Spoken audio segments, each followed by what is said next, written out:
So last week, obviously, we talked about breaking news events on social media, and we discussed the uses and roles of social media in those kinds of contexts.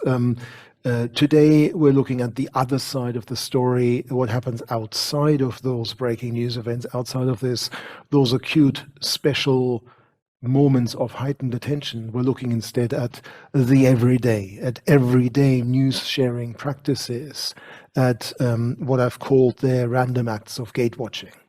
Now, the reason I'm using that term, random acts of gatewatching, you would have seen already in the past weeks, in some of the past reading as well, this idea of random acts of journalism. In fact, this is where it comes from a post by J.D. Lassica in 2003, when he talked about this idea that, people who were blogging at the time, who were reporting as citizen journalists at the time, were not necessarily doing this, obviously, or certainly not professionally, and were not doing it on a very steady day-by-day kind of basis, but just covering things as they were interested in them, as they happened, as stuff happened in their lives that they thought perhaps was worth a blog post. And so he called that random acts of journalism. Occasionally, not always, these blog posts were something that you could call journalism, that were commenting on or perhaps even reporting directly from an event that had happened around them. And that's what he called random acts of journalism. So in some ways, that's, of course, well in the past. I mean, that's nearly 20 years ago now. But still today, what happens on social media as we engage with the news, as we engage with what's happening in the world around us more broadly, can still be called random acts of gatewatching, maybe even random acts of journalism from time to time, as we use our social media platforms to engage with the news. So that's really now what we're looking at. We looked in many ways at what on Twitter you'd call trending topics last week, when we talked about acute events. We talked about this sort of stuff. I didn't show you this graph, but amidst all the other graphs I showed you of the response to natural disasters and other forms of disasters, this is an example of how Twitter reacted to the Sendai tsunami, the big tsunami in Japan.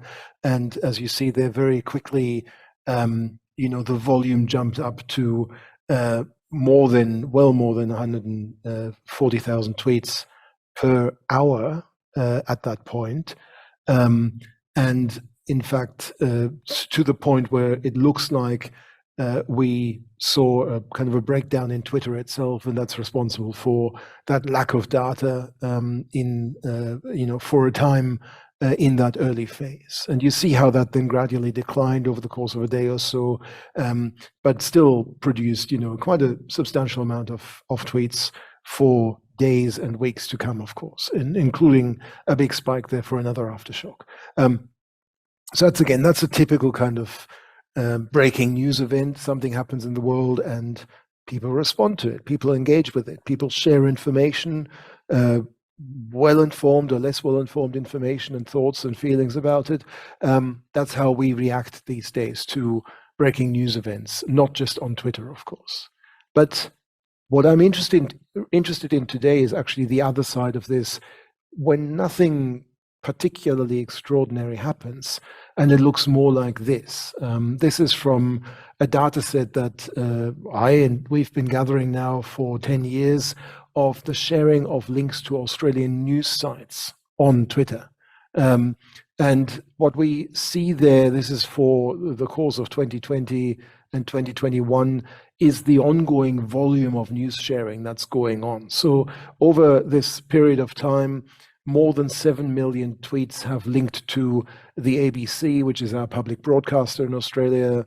More than 4.6 million tweets have linked to the Sydney Morning Herald, one of the big traditional newspaper sites. And you see there, even in the graph above, day to day, the volume of tweets, and it kind of goes up and down. It sometimes is a bit lower, it sometimes is a bit higher. It rises actually a fair bit from early 2020 onwards, when COVID starts, and of course, lots of people are engaging more with the news. Occasionally, there's some spike in activity because something big has happened. So that's again when we move into the more acute and more breaking news phase of engaging with news via social media, but overall, as you see there is a very steady kind of level of activity of people sharing news, and in fact a fairly steady distribution also of attention to sites like the ABC and the Sydney Morning Herald as the leading media on Twitter in Australia. I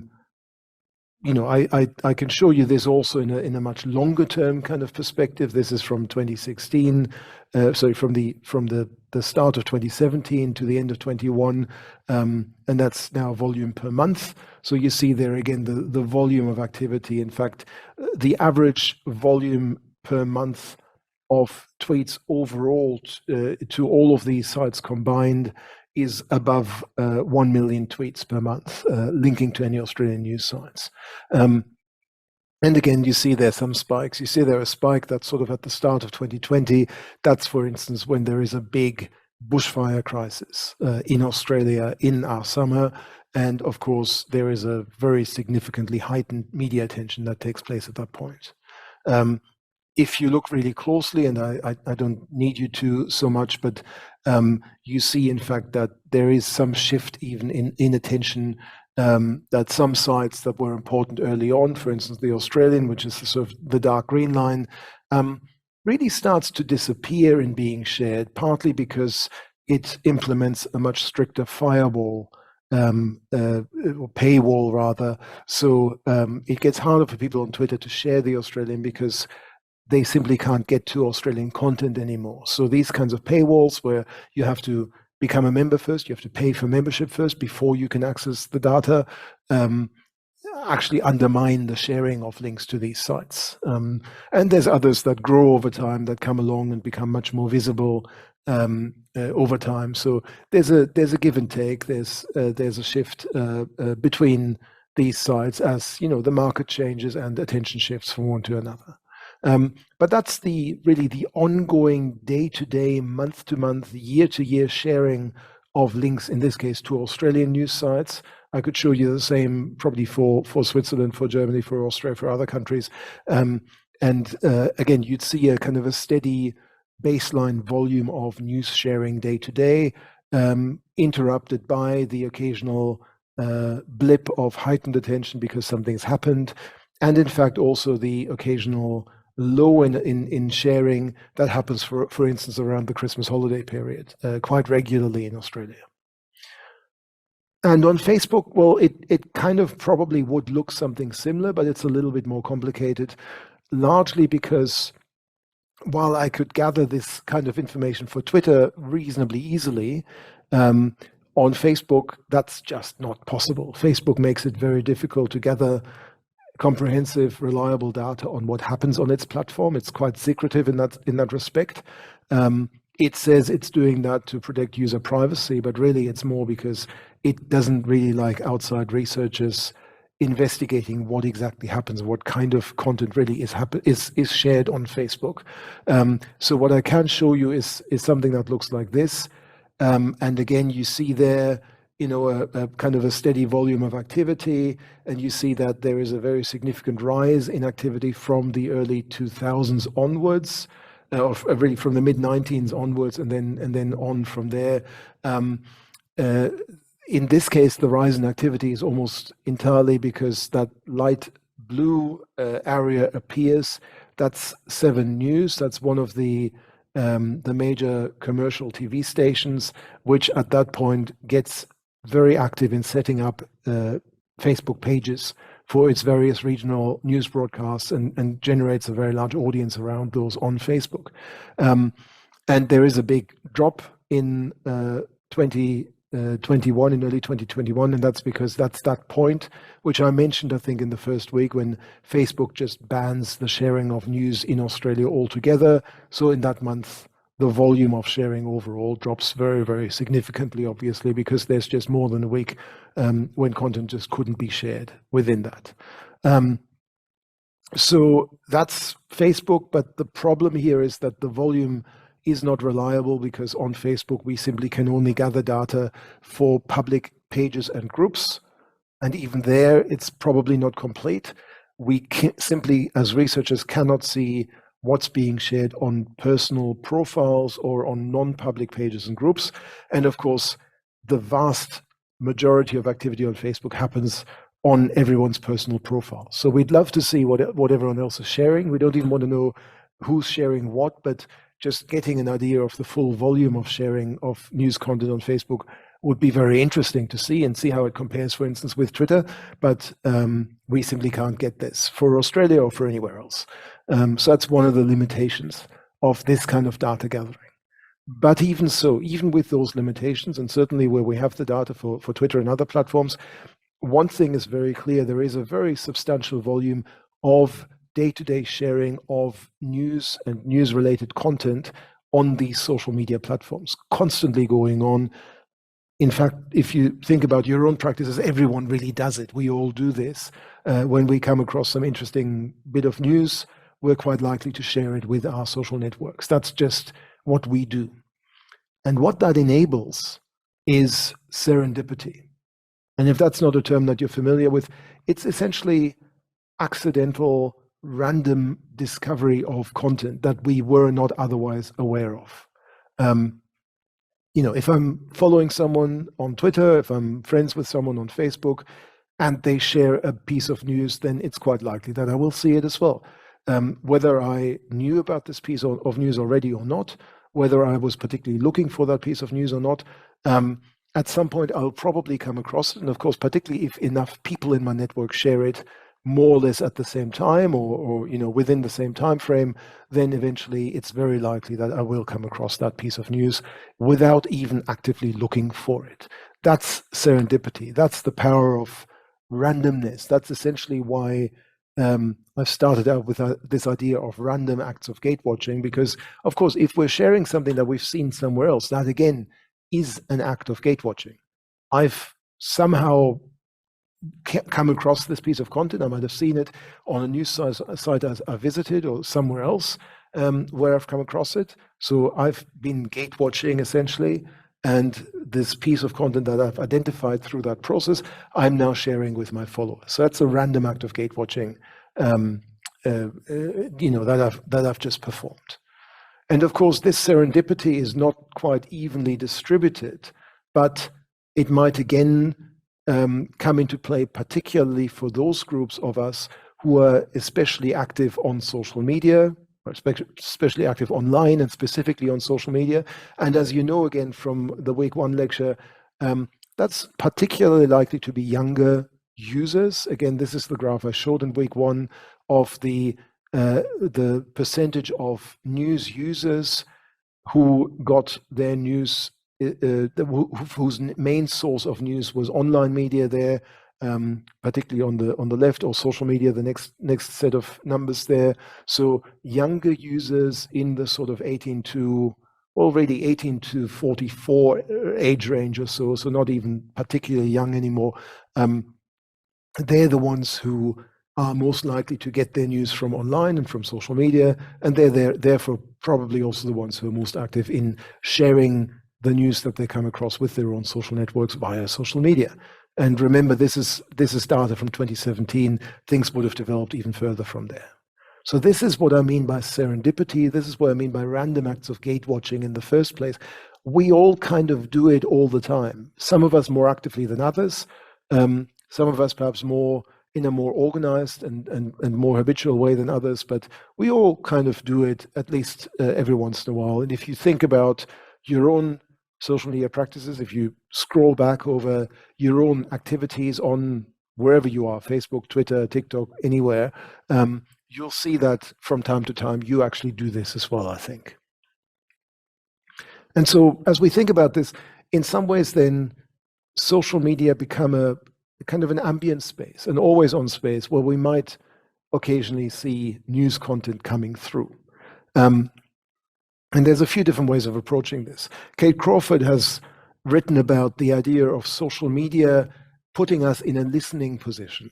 As she says, invoking an efficient listening subject, which really means that we are all, as we're on social media, kind of listening to the possibly quite random chatter of everyone whom we're following.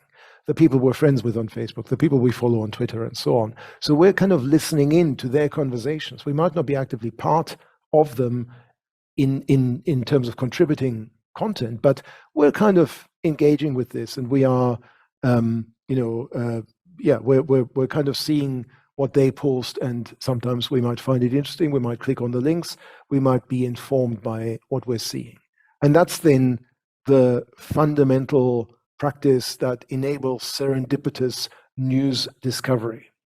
And Husserl et al. Here are saying that this is now actually becoming essential to us forming our opinions, to public opinion forming, and even creating an informed consensus, because we're all part of this listening process, part of this ambient process where we're constantly seeing other people's stuff, other people's ideas, the things that other people perhaps get obsessed about and get interested in.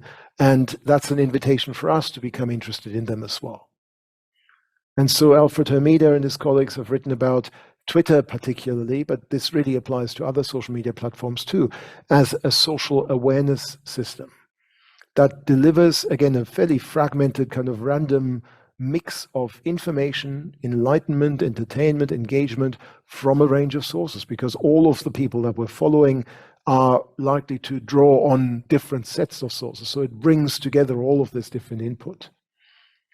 And even further on, Alfred Hermida calls this a form of ambient journalism. So this is really, the idea is like ambient music or any other kind of ambient sound. It's kind of all around us. If we're on Twitter, if we're on another social media platform, it's just scrolling through our newsfeed, and we're not maybe paying particularly much attention to it all the time. But from time to time, there'll be something coming through that draws our attention that we respond to.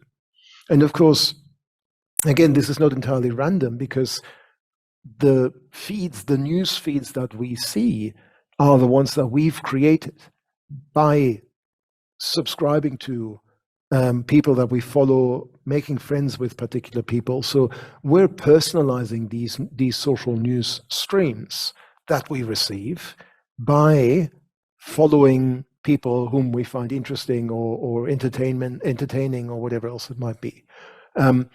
So that's the process of this kind of ambient journalism that they talk about. And in fact, there are studies that say that through this process, social media users see a larger number of sources on an average day than non-social media users, because we are exposed to all of the sources that our friends and connections are seeing. And that's larger than anything that we ourselves might have accumulated by following particular news sites or news outlets.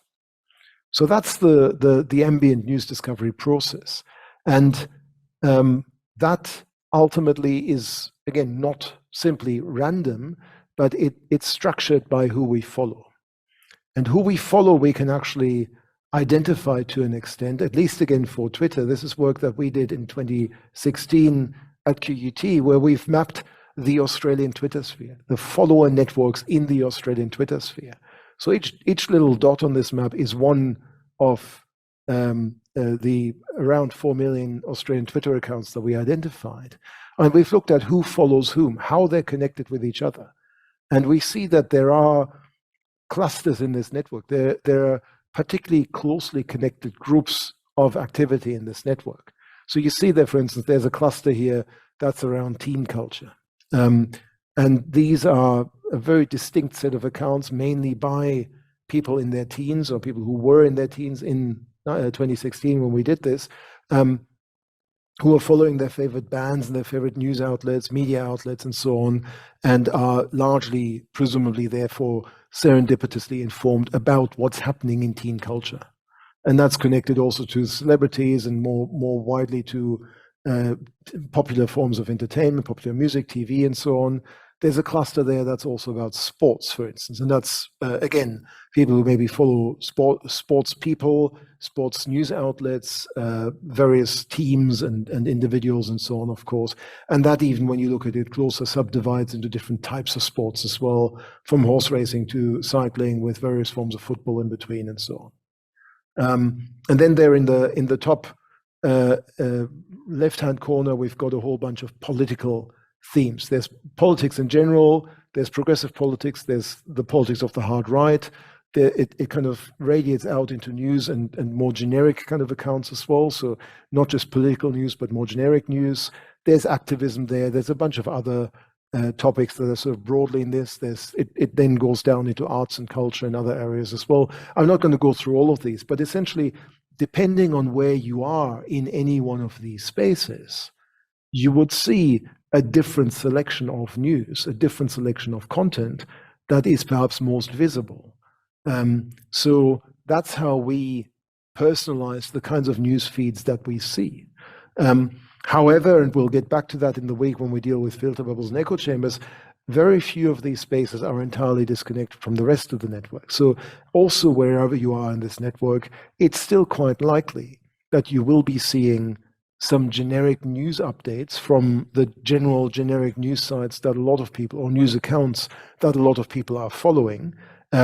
Very few spaces in this network are entirely disconnected. In fact, none of the spaces in this network are entirely disconnected from everyone else. So news will still get through. General news from the ABC and other generic Australian news outlets and their social media accounts will still get through. Just perhaps somewhat less so, at somewhat lower volume than news about the topics that people are very actively following. If you're in the sports cluster, you'll certainly see more sports news than politics news. But it doesn't mean that you won't see any politics news at all. Just as much as in the politics cluster, you will still see some sports news coming through, but certainly not as much as you'll see about politics. So that's how this works. And this is, again, the way that we curate our feeds of news as they're coming through to us. Okay, so that's this social awareness system, essentially, that Hermida talks about. And these are the kind of clusters within it that determine, to an extent, what you're most likely to see in your network. And you're likely to see this in your network because really everyone does it. This is from the Digital News Report 2016, where they asked the respondents to their survey what kinds of news sharing and news engagement activities they participate in. Now, there's a couple of things I need to say about this. One, this is actually not a particularly well-formatted graph, because you see there at the bottom, there are 48% of people who might still talk online with friends and colleagues, might still talk face-to-face with friends and colleagues about a news story, or do none of these. But that 48 looks a lot less in terms of the size in which it's displayed than the 21 or the 31% that you see further up above. So in terms of graphic design, it's not a particularly good graph. So these 48 are what they call passive consumers. Although if you're talking online with your friends and colleagues about a news story, that's still reasonably active, in fact, isn't it? It's not actively sharing anything, but you are talking with them about that news story. So you're still part of the conversation. You might still be doing that on social media, of course, as well. But more to the point, there is a combined group there of more than 50% who are what they call either proactive participators or reactive participators. And you see the proactive, they're saying, okay, write a blog post, take part in a campaign or a group around a news subject, comment on a story in a social network, comment on it in a news website, post or send news-related pictures or videos to a social network site, post or send a picture or video to a news website or a news organization. So that's really the height of activity that they're describing here, where you're really quite actively and quite visibly engaged in a debate. And engaged in debate perhaps with random others who you don't know beforehand. So more generally on a social network, where you might also engage with others who are not in your immediate network of friends.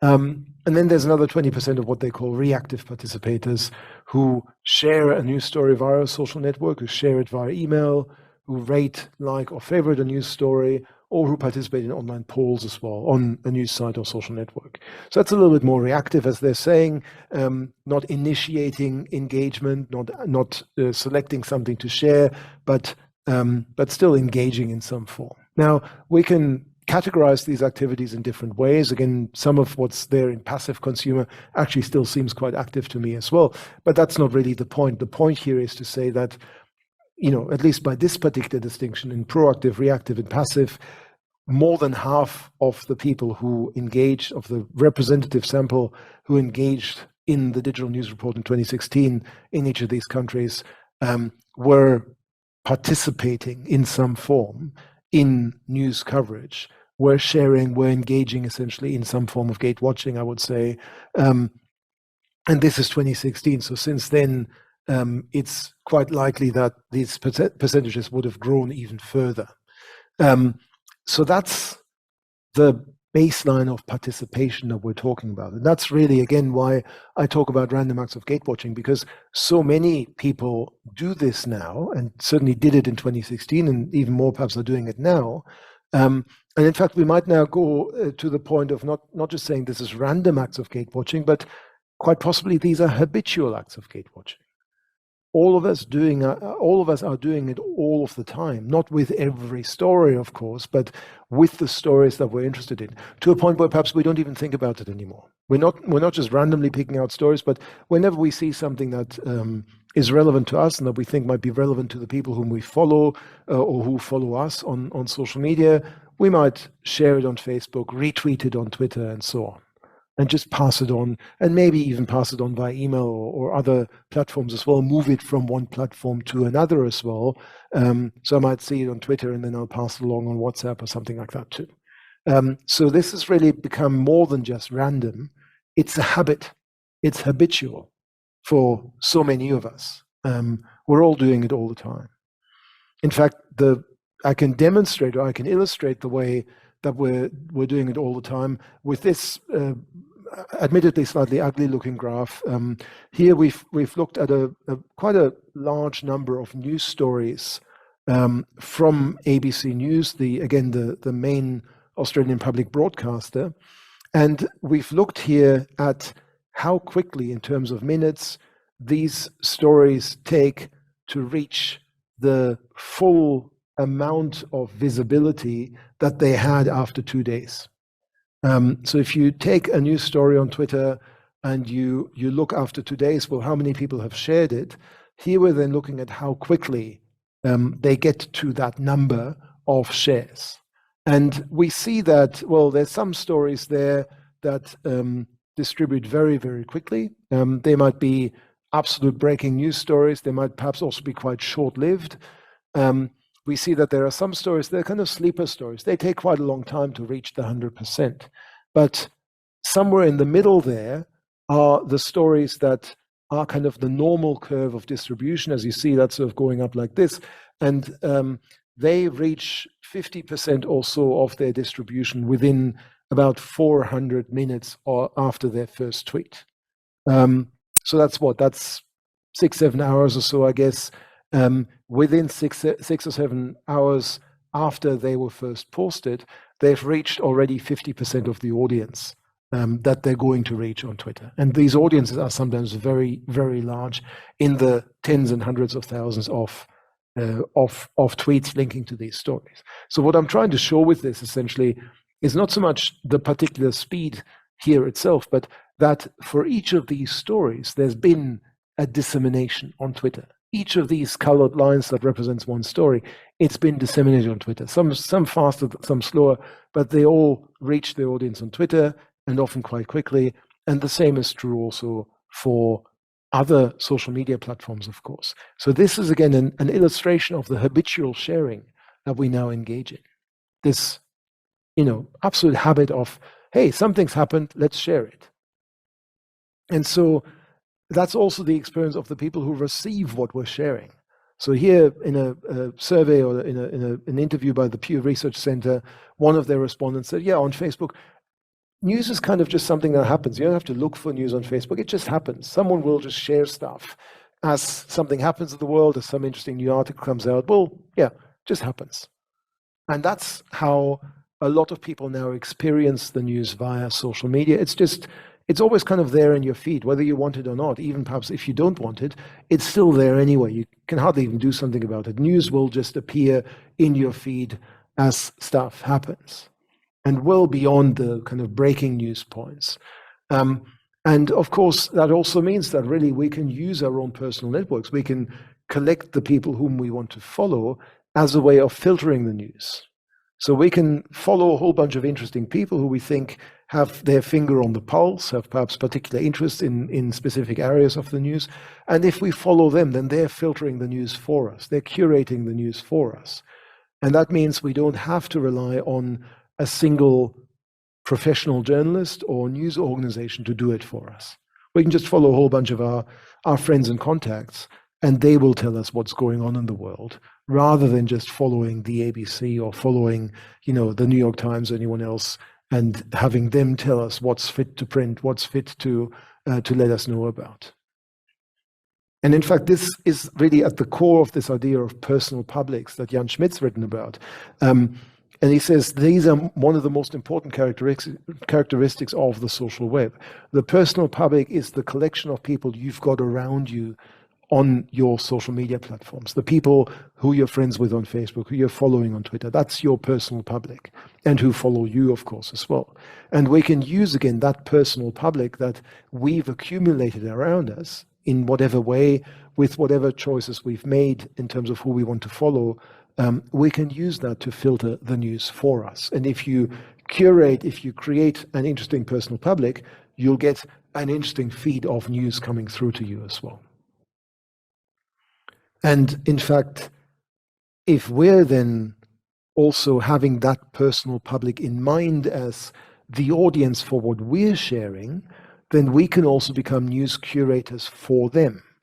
Not solely, of course, the people around us will follow many others as well, but I can position myself, all of us can position ourselves as curators of a particular type of information or range of information based on the topics that we're interested in. So if you're doing this, again, habitually, regularly, and with some level of effort and care, then in your personal network, you can become the person who always has the latest information about US politics or football or whatever else it might be.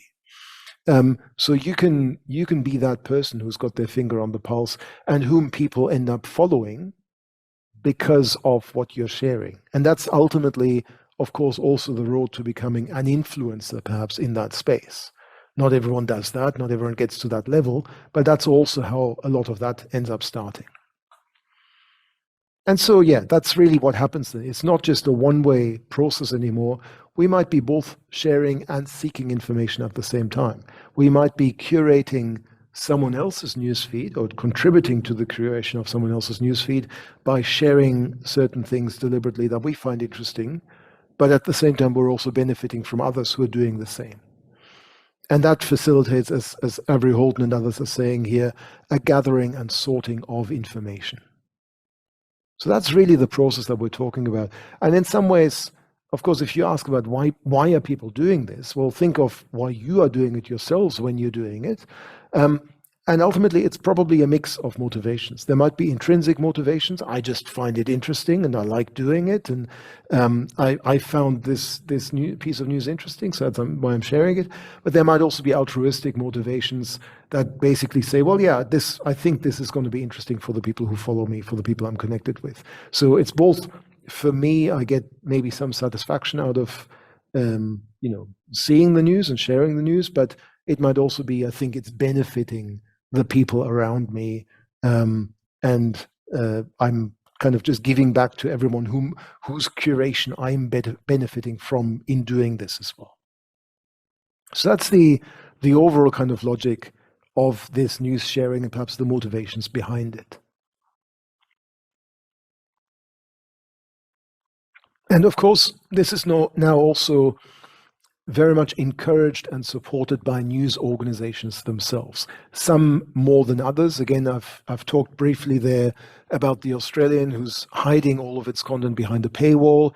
If you're doing that, of course, you're basically saying, no, we don't want you to share our news, because people can't access it anyway, even if you were sharing it. So not all news organizations do this, but many do.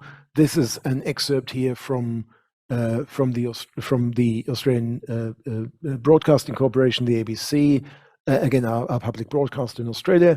And you see there the share button, and you see all the different sharing options that they offer on Facebook, on Twitter, and LinkedIn, in this particular case for the kind of mainstream social media platforms, and then for more private sharing via email, via Facebook Messenger, via WhatsApp, or simply by copying the link and pasting it wherever you want and sharing it through other platforms that they haven't got on their radar, perhaps. So that's incredibly common now, of course. You see this on so many news sites that there's always a sharing button, that they're almost begging you to share their content in whatever way they want, because of course they also know that more reach means more eyeballs, more people visiting, and particularly when they're commercial operations, it means more clicks on the ads perhaps as well, and more revenue coming to them as well. So there is a commercial motivation for encouraging people perhaps to share their content as well. And these sorts of buttons you see so much that I just had to show you this from a satirical news show in Australia, Mad as Hell. And this is from the opening credits, where you kind of see they've just collected all of the different share buttons of every platform they could think of, and just for fun kind of have put this into their opening montage. So really, this is the sort of stuff that you see, and you can kind of pause there perhaps and try and work out how many of these logos you can recognize, you know about and know of, and would and perhaps have accounts on even. But there's certainly some very obscure ones in there as well. But this is not that far removed from some of the share buttons that you do see on some websites that really almost beg you to share their content and help them make it more visible, and thereby help them get more clicks and more revenue possibly as well, because their stories circulate more widely. But sharing is only one part of the story, of course. It's sharing and engagement with the news as well that's taking place here. So yes, we probably share more than we contribute any original news ourselves. That's again the limitation that I talked about a couple of weeks ago when we talked about the limitations of citizen journalism overall. It's a lot easier to be a second-tier commentator and share and engage that way than really contributing any first-hand news ourselves. That certainly happens, particularly in breaking news situations from time to time. But essentially, there's more participation through that kind of sharing and ongoing commentary than through contributing new news. But what does happen is that kind of criticism, as Newman and I'll say here, collaborative verification. So criticism, commentary, evaluation, perhaps pulling together news on the same topic from different sources to see if there's differences in the way that's covered. All of that is happening certainly online as well. And that's, again, that second tier that I've talked about a couple of weeks ago of engaging with the news. Social media now taking on that role of contextualizing and critiquing the news coverage that we all see in mainstream news and other sources.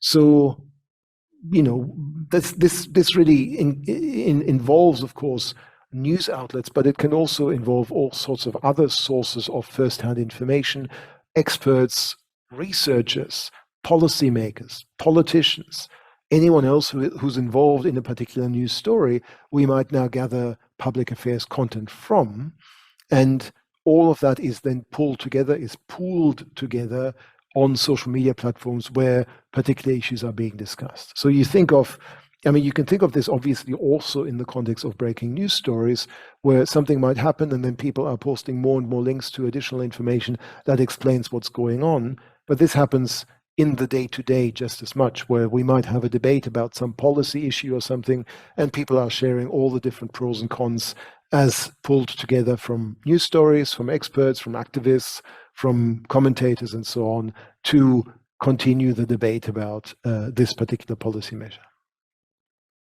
And again, the result of this is, as I've said, and as Fletcher Nielsen there from the Reuters Institute are saying, that this accidental, this incidental, this random, this serendipitous exposure to news via social media platforms means that we actually see, on average, more different sources of online news if we are social media users than the people who are not users of social media, because everyone kind of shares this kind of stuff. And, you know, we're therefore exposed to so many different sources that we wouldn't otherwise have seen. But this also plays out, and this is important to recognize, quite differently on different platforms, depending on how those platforms work. So from a study from a few years back, it seems that on Facebook, the sharing is more centered around some dominant issues, some key topics that people obsess about for a while, and then they move on to something else. On Twitter, there seems to be more variation. There seems to be, on a given day, a broader range of topics being discussed. Now, the problem here is, again, that we might see this more on Twitter and less on Facebook because access to data on Facebook is just more difficult. So we've got to take this with some grain of salt, and there may be much more discussion going on Facebook around a broader range of topics than we can observe as researchers. But then the same might also be true for users, that unless you are in the right groups or on the right pages on Facebook, you may not see all of that breadth of discussion, of diverse and different discussion. You might just see the kind of key issues in your own personal network. Whereas on Twitter, it's perhaps easier to discover a much broader range of debates and discussions going on. But certainly, there will be some differences between the different platforms because of how they operate, because of what they provide easy access to, because of what perhaps is made visible to you by their algorithms as well, and so on. And of course, none of this is entirely altruistic in the sense that I'm just and you're just and we're all just sharing stuff because we think it might be of interest to others. We might also think about what it says about us if we're sharing content on certain topics. So, for instance, you might choose to share more high quality news content because that means your audience thinks you're really well informed and you're a really deep thinker and you are really engaged in certain topics. Or you might share more entertainment news content because maybe you think that, well, that's what your friends and your followers want. And if you share too much really complex stuff, they're going to go away. They'll leave you behind and find someone who's got more interesting stuff to share.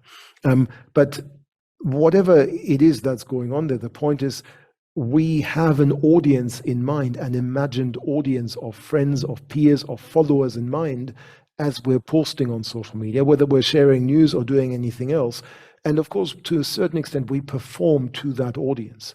We want to be seen by them as someone they can trust, someone they can find interesting, someone they should follow. So we might choose certain things that we share, and we might refrain from sharing other things that we actually find quite interesting, but that may make us look, or that we think might make us look shallow and uninteresting, or just interested in just entertainment rather than highbrow news or something like that.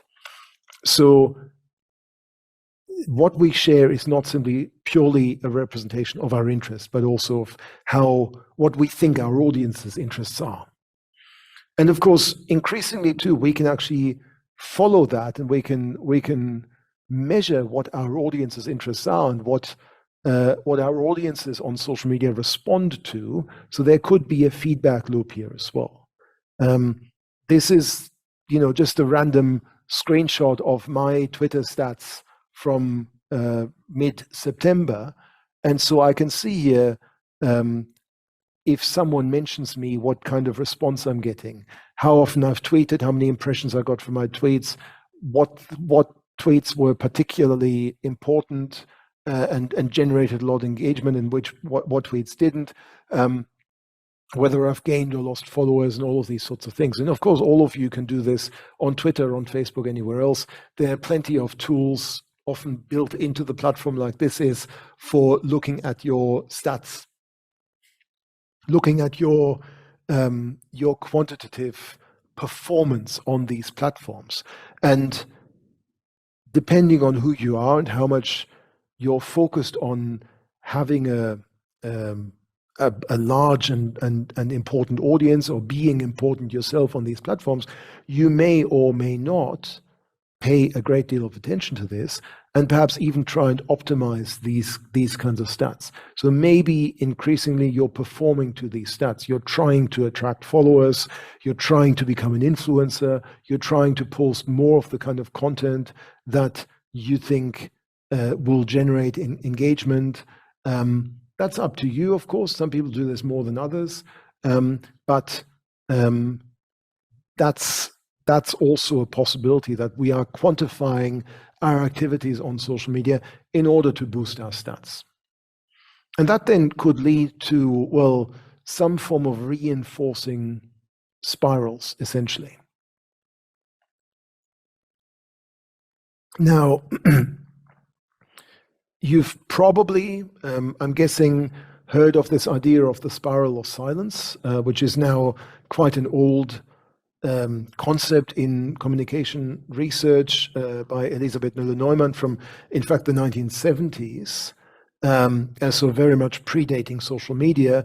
But essentially, what this concept refers to is the social pressure on people who have a viewpoint that they think is different from the viewpoint of the majority.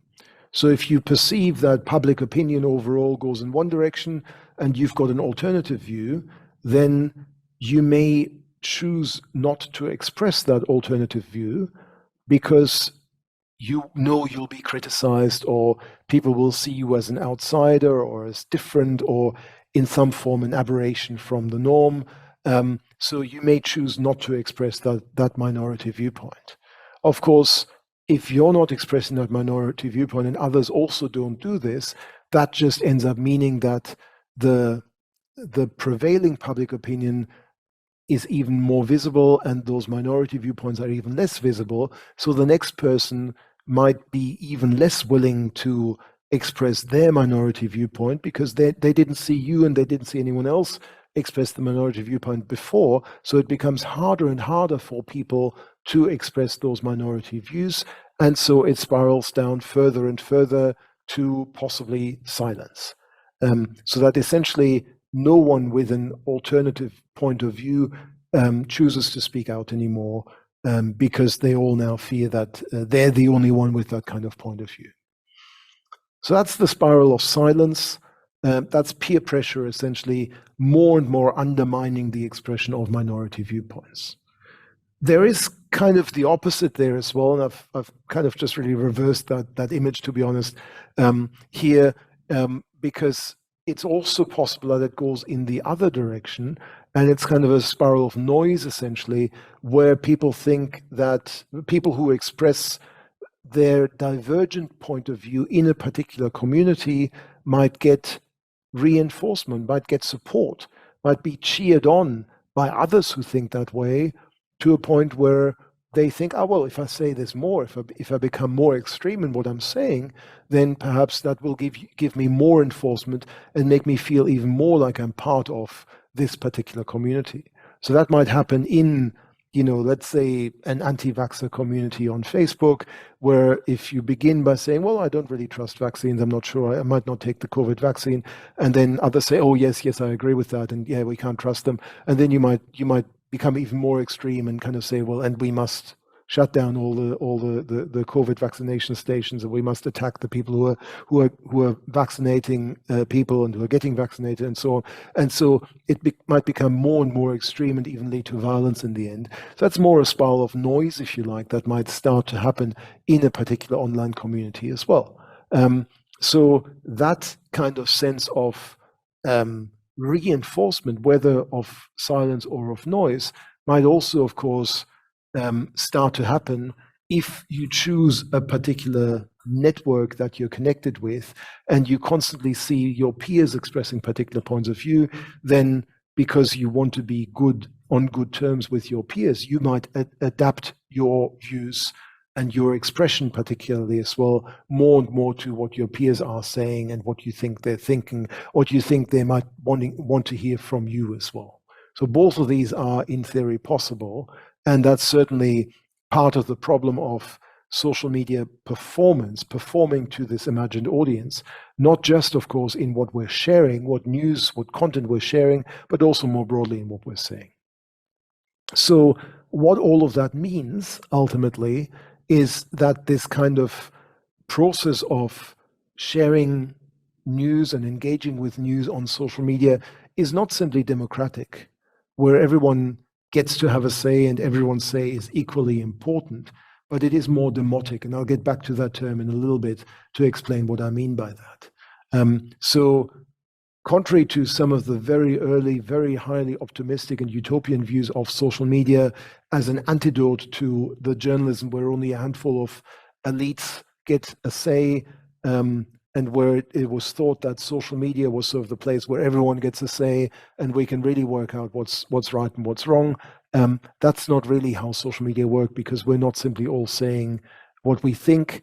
We are performing to audiences, and of course, not all of what we say, not all of us are going to be equally visible, and that has consequences ultimately. So, on the one hand, yes, Facebook exposes some people to news who might otherwise not get it. This is important. The news sharing that's going on, it increases the visibility of news overall, and particularly to people who don't normally engage with the news. That's the first thing to really note, and that's generally a net positive.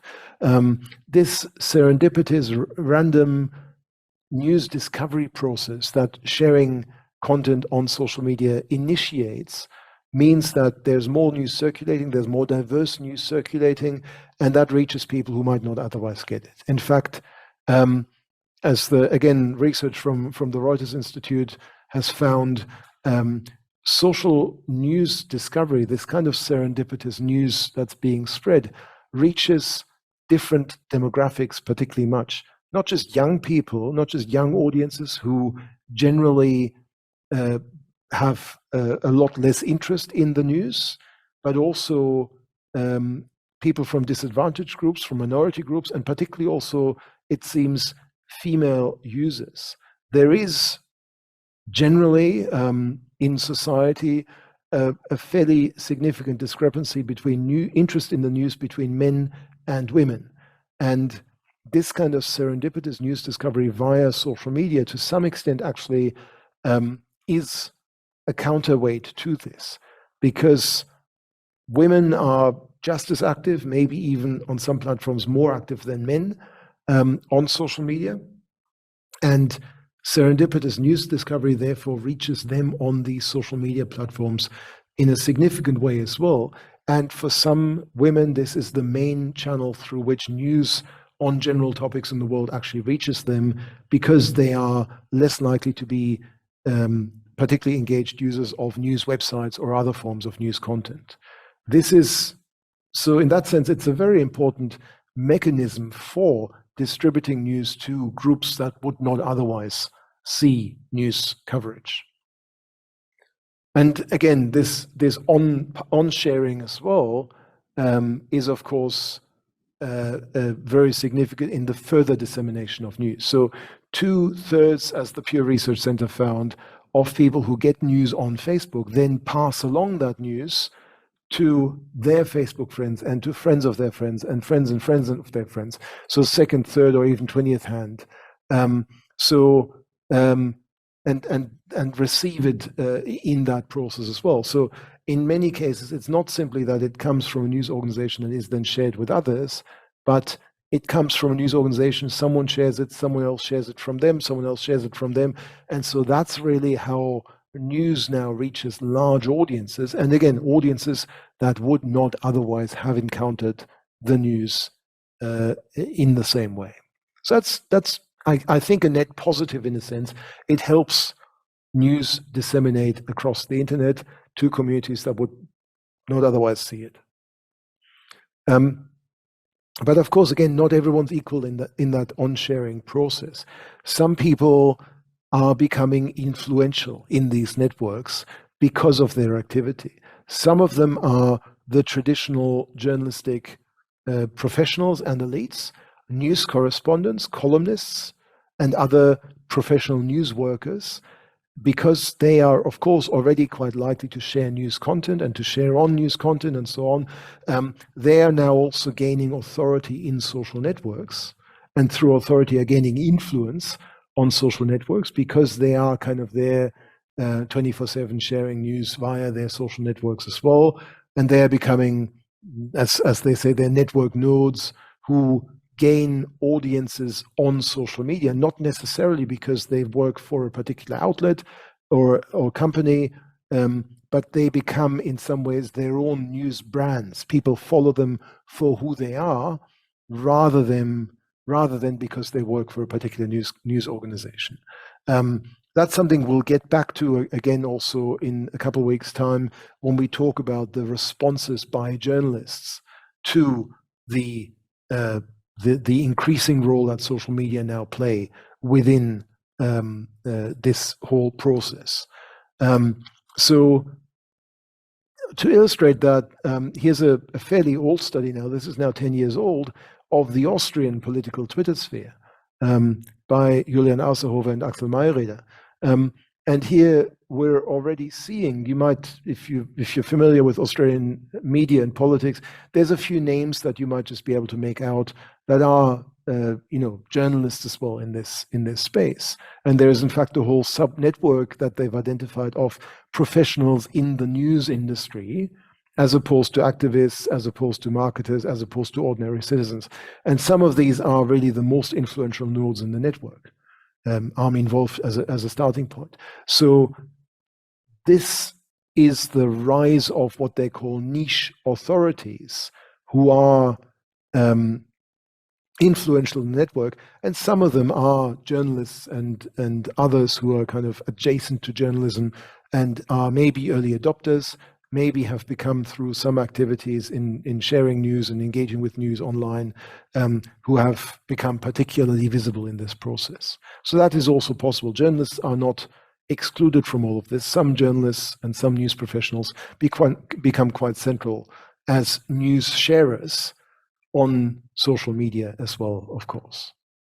And look, the same is true also very much for our Australian Twitter network, which I've shown you before. Some of those large green nodes, green dots in that network that you see, there are the most followed accounts in the network, and quite a few of them are journalists and news professionals, and of course politicians and other people with significant public standing outside of social media. They also become influencers and important nodes in the social media network too. So there's two things there that happen. Ordinary users certainly can gain influence by focusing, as Chad et al. Say, on a single topic and posting creative, insightful tweets that are perceived as valuable by others, as opposed to simply conversing with those others. So it is possible for ordinary people to become influential, and even what we now would call influencers within these networks. But that is also very much possible for journalists and other news professionals. That pathway is open to them as well. And of course, none of this is simply necessarily static, even though what I'm showing you here is very much a static graph. It changes over time as well. People might come together, crowds might come together around new newsworthy events, and that links back a little bit to what we talked about last week with breaking news events, of course. But then they might also disperse again over time if nothing new happens in their space.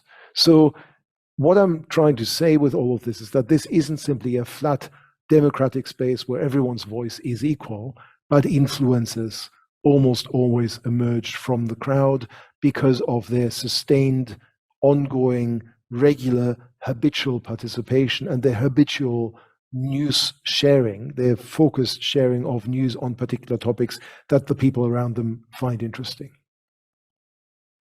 And so, yes, this isn't simply a democracy in action. It's not simply a space where everyone gets the same say. Well, everyone gets the same say in the sense that they can all tweet, but not everyone gets the same attention in the same way. So, yes, there is this idea of democratization because we can all share, but I'd have problems with that. Other people are also saying, well, we might all see ourselves as editors, balancing, comparing multiple sources, multiple editorial judgments, multiple algorithms. I've said all of that to you as well. So it's possible for people to engage in that way. However, at the same time, critical voices are also saying it doesn't mean that people are necessarily interacting in a really democratic, open-ended way across different ideological positions. It might still happen very much within in-groups, within communities that have broadly similar points of view. So the overall takeaway from this is, again, that this negotiation process that's going on as people are sharing different takes on the news, different news items, different responses to those news items, as they're engaging in news sharing, in gate watching, in news discussion, in the evaluation of news, doesn't mean that this is now a fully democratic kind of negotiation where the outcome is open and it depends on the majority, but it is a demotic process. And this is probably the point at which you're now very much asking, what's this demotic thing? What does that even mean? So let me say a bit more about that as well. Demotic fundamentally means in the language of the ordinary people. So it's something that happens at the level of the people, not at the level of the elites in journalism and in politics. So for instance, in radio and TV, it's the use of the vox populi, the vox pop, which is really just a cheap way of creating content. For instance, for TV and for radio, you just go out on the street, you ask a few people who are incredibly uninformed about the topics of the day. You might allow people to call into your radio station to say whatever it is that's on their mind. It might reach out into reality TV as well, where again you've got so-called ordinary people who are the stars now. That's a demotic kind of approach, essentially. That's kind of just covering things and doing stuff in the language of the ordinary people. And yeah, it's quite cheap. You don't need to hire experts. You don't need to have anyone who actually knows anything about the topic. All you do is generate engagement, and possibly through that engagement, even outrage. And outrage is again good for your ratings. It's good for attracting additional engagement as well with the previous statements and so on. And as Graham Turner has said, particularly in the sort of context of talk radio, it's really a counterpoint to professional journalism. Rather than spending a whole amount of money on producing professional journalism, you can fill an easy hour of radio or even TV by just having the general public have their say on the issues of the day, however informed or uninformed it might be. So in that sense, social media can also be demotic, of course, that, yeah, every one of us, however much or however little we know about a topic, can comment on whatever is going on in the world, whether it's the death of the Queen or the war in Ukraine or anything else. So we can all have our say, and much of it might be very poorly informed, and indeed might not move the conversation along in any significant way. Now, in social media, yes, that is also a form of demoticism, if you like. So we can all, again, participate in discussing and curating the news, sharing news information and so on, sharing links to news, doing news sharing. And it's, of course, actually quite labor intensive then for journalists and news organizations to engage with that. So that is really a significant difference, where if you're producing talk radio, it makes it cheap to produce content because all you have to do is invite people to have their say. On social media, people are already having their say in the first place. And if you are a journalist who really wants to engage with that, you've got to spend a lot of time now on social media to sort out the meaningful from the meaningless, to find the people who are really worth engaging with, who have some ideas. So it's in that sense, it's the opposite of what Turner talks about. Professional journalists now need to do more work rather than less work to engage with all of this activity that's going on. And of course, in engaging with those citizens who really have an interesting point of view, who have a meaningful contribution to make, you're now not just identifying that, but you have to respond, you have to engage, you have to justify yourself, justify your approach to news coverage as well. And that, if anything, again, adds to the level of difficulty. But what it means is that where that happens, citizens now are really, as Alfred Hamida says, very much involved in the flow, in the framing, in the interpretation of news, perhaps even more so than journalists are, and sometimes in a very well-informed way as well. And so this becomes not a more limited and a lower quality version of political talk necessarily, but one that truly engages with and embraces the vernacular, the everyday, the expressive and porous characteristics of everyday public speech. So it does provide a space for ordinary people to be engaged in the discussion of the news. And because of the collective and collaborative and crowd-based nature of social media, quite often, but not always, some of the most interesting and meaningful contributions actually are rising to the top, for instance, via retweeting and on-sharing and so on, because of the popular acclaim from everyone else around them, who see, often rightly, some people as more influential and more interesting than others. Okay.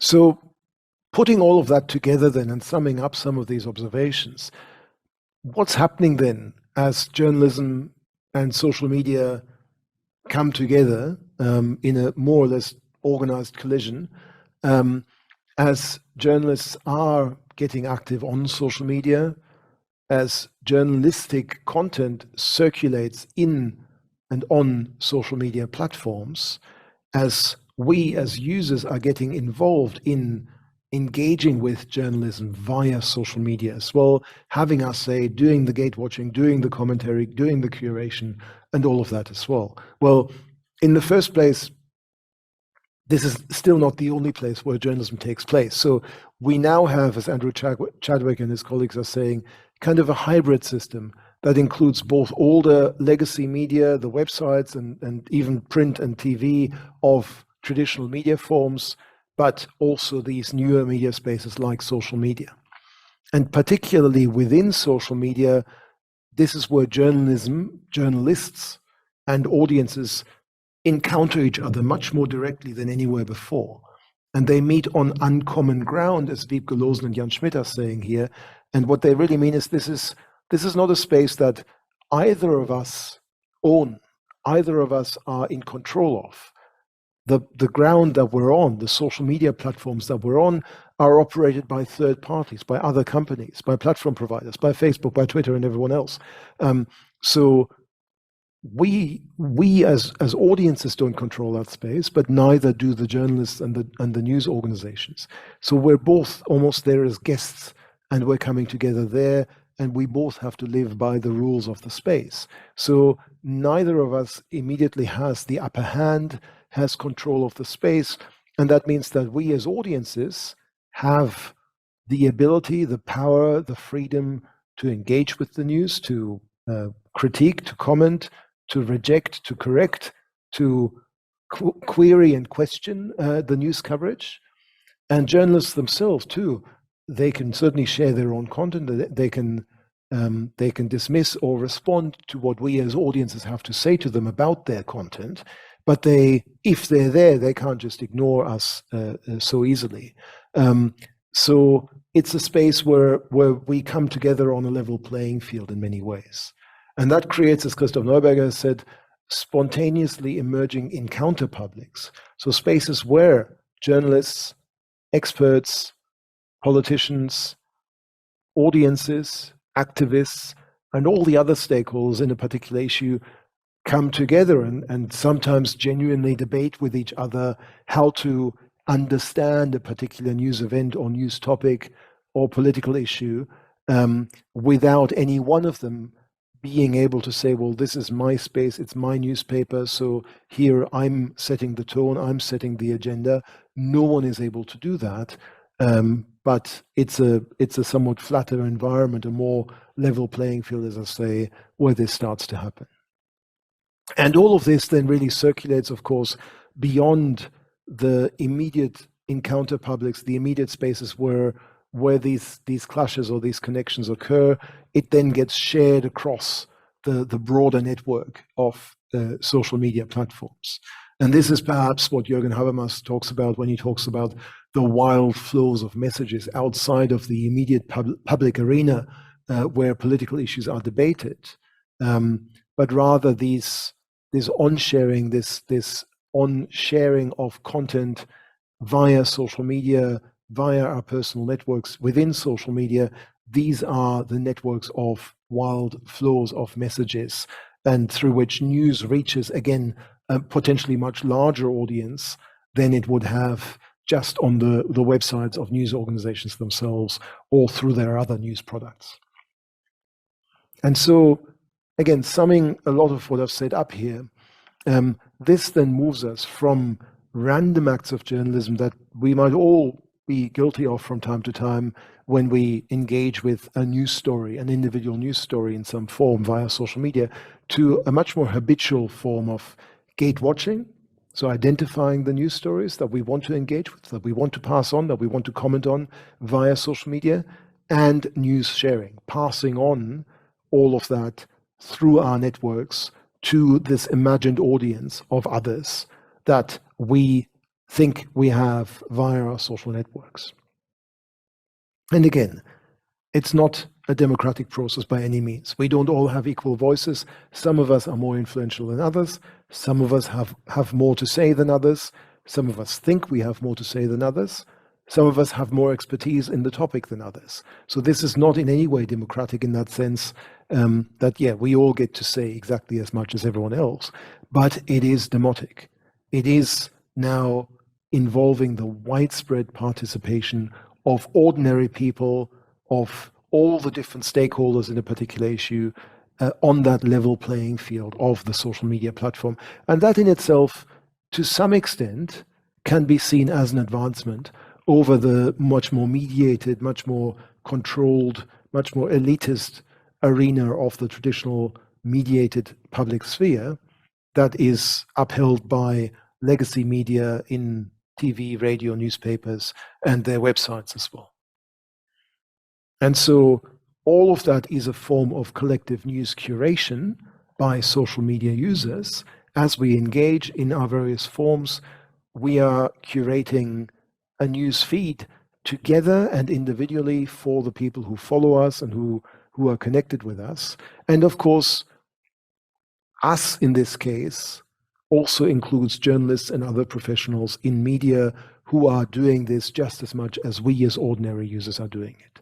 So that's what I'm talking about here in terms of the everyday, not so much random, but habitual form of gate watching and news sharing, and in fact news curation, that is now a fundamental aspect of our social media lives. For some of us more than for others, yes, but all of us in some form or other are doing this on an ongoing basis day to day. So that's the point of this week, and that really takes us through the way that we as ordinary people, we as everyday people, are all using our social media platforms, both in the context of breaking news events, as we've seen last week, and in our everyday practices, as we've seen this week.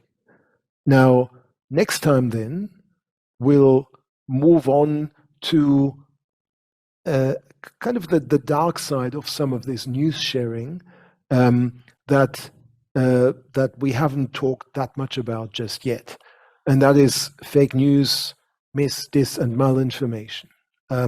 So this, in some ways, I would say, is kind of weaponizing the news sharing practices by not sharing news so much as sharing content that looks like news but is anything but, is misleading, is misrepresenting, is in some other form problematic, and possibly very destructive and disruptive as well.